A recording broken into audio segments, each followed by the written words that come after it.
Hello YouTube, Sam here from youtube.com/onlivegamer for the New Boston, and in this tutorial we're going to be talking about a major logical error that was in the previous tutorial.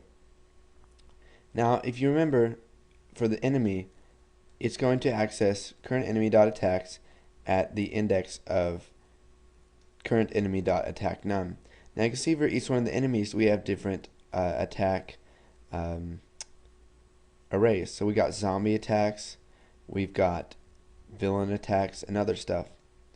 So what we need to do is make all of these just attacks. Now you can see that we're going to get an error because we already have attacks in our enemy class. Now we can easily fix this. So since each of our villains only has 3 attacks, we can create public read-only attacks with 3 indexes as a string.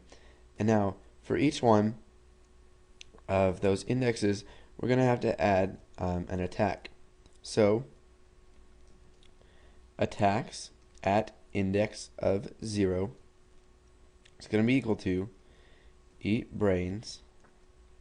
I don't know how I didn't notice this in the last tutorial. I guess I didn't really look at the log very closely when we were testing it. So then we'll set this one to claw. Then we'll do attacks 2 is going to equal throw up.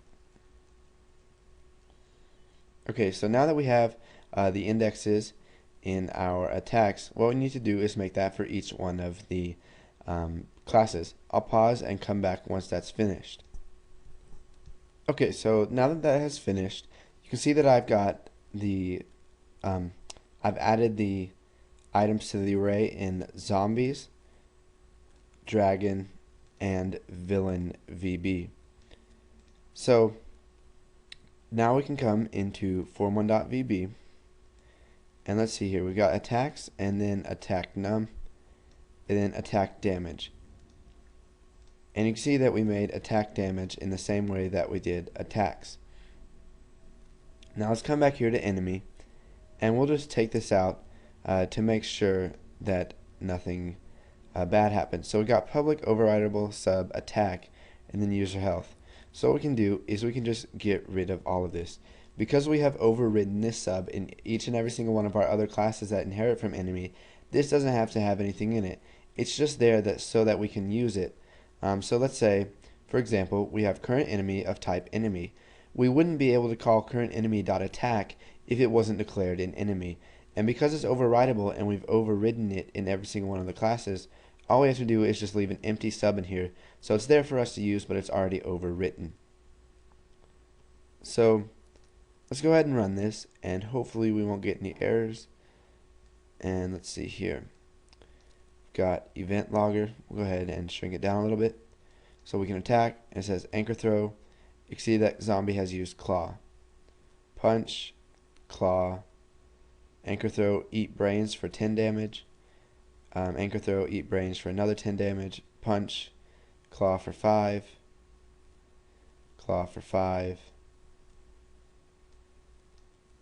Anchor throw for 15. Another claw once again. We got eat brains, kick.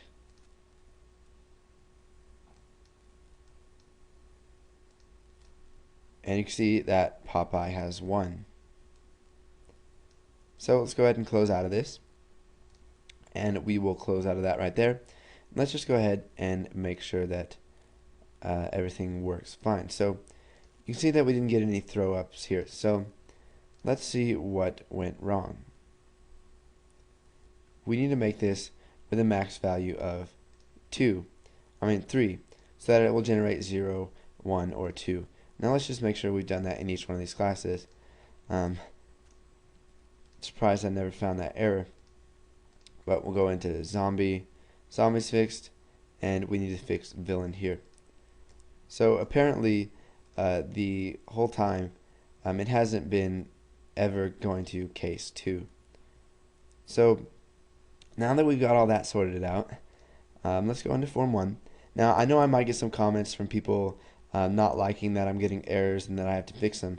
But other people, especially people from my channel that I've watched, they say that I like it when I find errors and teach you guys ways to fix them and how you can incorporate that in your own programs.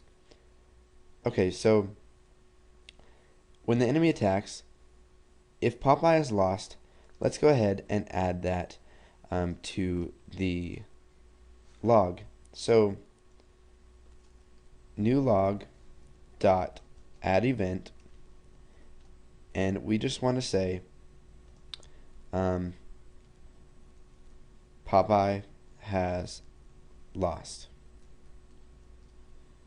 And just to make this more noticeable, we'll go ahead and do new log dot add event, and then we'll just separate this from the rest of the stuff that is in this log. So we'll copy this one more time, and you can see that it's going to say Popeye is lost, and it's going to separate it from the rest. So we'll do that once again for button attack, and let's go ahead, add that right there, and then new log dot add event, and then we'll add Popeye has won, and then we'll add this right here. So let's go ahead and run this. You can see that here is our form 1 and our event logger. So let's go ahead and spawn a zombie. So go ahead and click attack. It says use anchor throw, and then the zombie threw up on me for 2 damage. You can attack again, anchor throw one more time, and you can see that it's logging everything that's happening. Let's wait for Popeye to win here. You see it says Popeye has won, and then down here it adds an event to our log that says Popeye has won. So go ahead and close out of that. So go ahead and fix these logic errors that we have. And then once you've done that and put all that code in, if you have any comments, leave them in the comment section. And if not, go ahead and move on to the next tutorial.